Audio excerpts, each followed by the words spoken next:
Le Québec qui se retrouve donc avec beaucoup de poids dans ce nouveau gouvernement. J'en discute avec Daniel Bélan, politologue à l'Université McGill. Bonjour Daniel. Bonjour. 10 ministres québécois sur 36 au total dans le cabinet. Est-ce que le Québec est surreprésenté par rapport à d'autres provinces dans ce nouveau cabinet de M. Trudeau? Bon, oui, il est surreprésenté parce que, par exemple, il n'y a pas de député. Il n'y a pas de député libéral en Alberta, donc on a une province quand même, bon, c'est la moitié de la taille du Québec à peu près en termes de population, mais il n'y a aucun ministre de l'Alberta. Donc, c'est sûr que c'est surreprésenté par rapport à une province comme l'Alberta. Mais bon, c'est quand même très important pour les libéraux. Puis ils ont quand même remporté 35 sièges.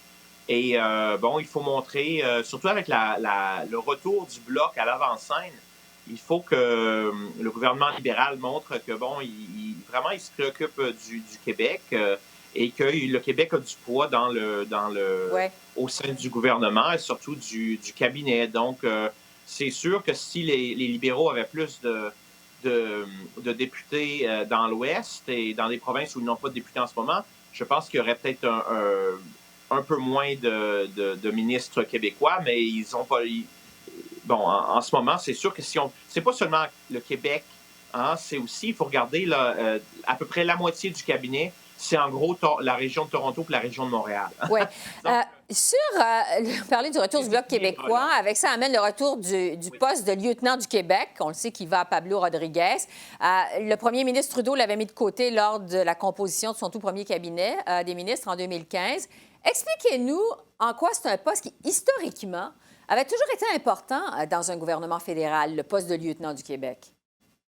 Tout à fait, parce que le Québec, étant une province, bon, qui a des besoins, si on veut, politiques différents, une identité quand même différente, que c'est important pour donc les gouvernements à Ottawa de montrer qu'ils se préoccupent de la situation au Québec, qu'ils s'intéressent au Québec et aussi d'avoir quelqu'un qui est un peu sur le terrain et qui connaît bien la province et qui peut donner des conseils au sujet de différentes politiques, essayer aussi de d'aider un peu en termes de cohésion entre les différents députés, comment on peut travailler sur le terrain et préparer aussi la prochaine campagne, parce que c'est un gouvernement minoritaire, donc Ça peut surtout arriver dans le cas vite. d'un gouvernement minoritaire, oui, Oui, parce que, bon, ça peut aller vite. quand Ça peut on aller vite. regarde historiquement, Pierre Elliott Trudeau, dont le père de Justin, Brian Mulroney, Jean Chrétien ont toujours pu compter sur une personnalité forte, un lieutenant Oui. pour le Québec. On peut se demander jusqu'à quel point ça a été une erreur pour Justin Trudeau de mettre ce poste-là de côté en 2015. Finalement, il en a payé le prix et il a pris acte. Oui, ben, il y a l'aspect symbolique du poste quand même aussi qui est important, mais je dois dire que bon, la montée du bloc, c'est lié à des décisions qui auraient un peu été difficiles à éviter, même s'il y avait eu un lieutenant du Québec, par Ouais. exemple l'achat du pipeline Trans Mountain, par exemple, qui a quand même posé des maux de tête pour les libéraux au Québec, parce que la question environnementale au Québec est très importante pour les électeurs. Alors, je ne sais pas si c'est pas une solution magique là, d'avoir un lieutenant au Québec, mais c'est sûr qu'en ce moment, avec la remontée du bloc, je pense que c'est une bonne décision d'en avoir un. On va voir si M. Rodriguez peut être à la hauteur de la tâche, mais je pense que c'est quelqu'un qui a beaucoup d'expérience, qui connaît bien la province, aussi qui a des bons contacts dans les communautés culturelles, le milieu francophone et anglophone. Donc, c'est quelqu'un qui est bien placé, je pense, pour représenter le Québec donc au sein du gouvernement Ouais. Trudeau, à la table donc, du cabinet.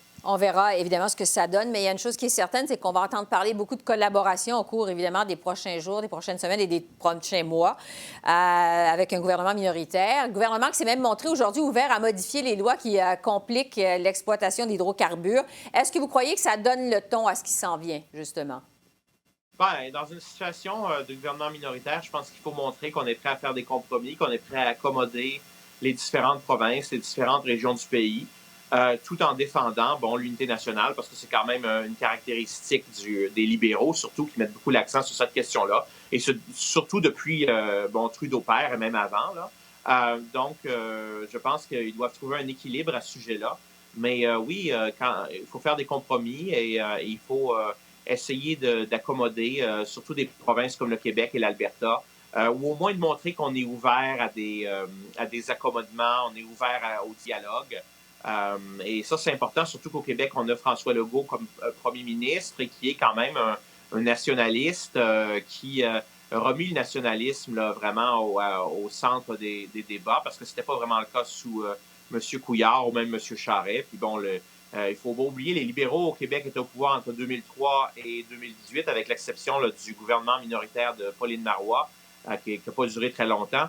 Donc, c'était des gouvernements qui étaient libéraux très fédéralistes et pas très nationalistes, parce qu'au Québec, les deux peuvent aller de pair. C'est le cas sous Robert Bourassa ou sous Jean Lesage.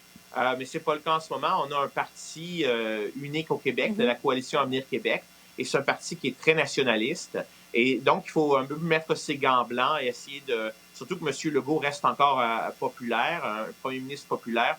Donc, les libéraux, s'ils veulent avoir une chance sur la prochaine élection fédérale au Québec de remporter plus de sièges ou de maintenir les sièges qu'ils ont, ils doivent adopter une attitude quand même assez diplomatique envers M. Legault, tout en défendant, évidemment, certaines des positions qui sont chères au gouvernement libéral et au gouvernement fédéral. Mais dans une situation minoritaire, c'est encore plus important de le faire, surtout que la prochaine élection pourrait se produire, évidemment, dans 18 mois ou 2 ans plutôt que dans 4 ans. Donc, c'est important d'y penser. Bon.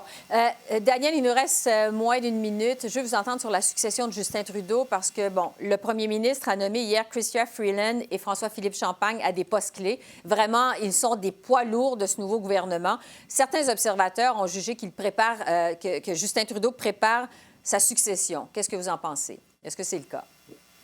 Ben, je dois dire que Chrystia Freeland, surtout, c'est difficile de l'éviter. Elle a fait un excellent travail, je pense, aux affaires étrangères, un poste très important. Là, elle est aux affaires intergouvernementales, ce qui quand même pose des risques pour elle sur le plan politique, parce que se faire attaquer par l'administration Trump, c'est une chose, mais se faire attaquer par des premiers ministres provinciaux comme Jason Kenney, ça pourrait quand même causer des problèmes pour sa stature ici au Canada puis au sein du Parti libéral. Mais moi, je pense que c'est Chrystia Freeland qui est en ce moment la personne qui serait, je pense, la plus apte à succéder à Justin Trudeau.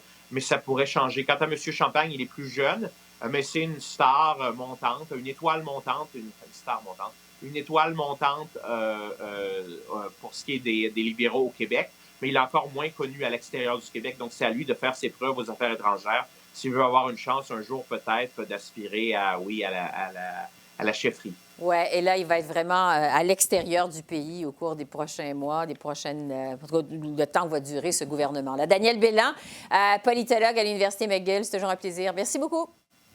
Merci à vous.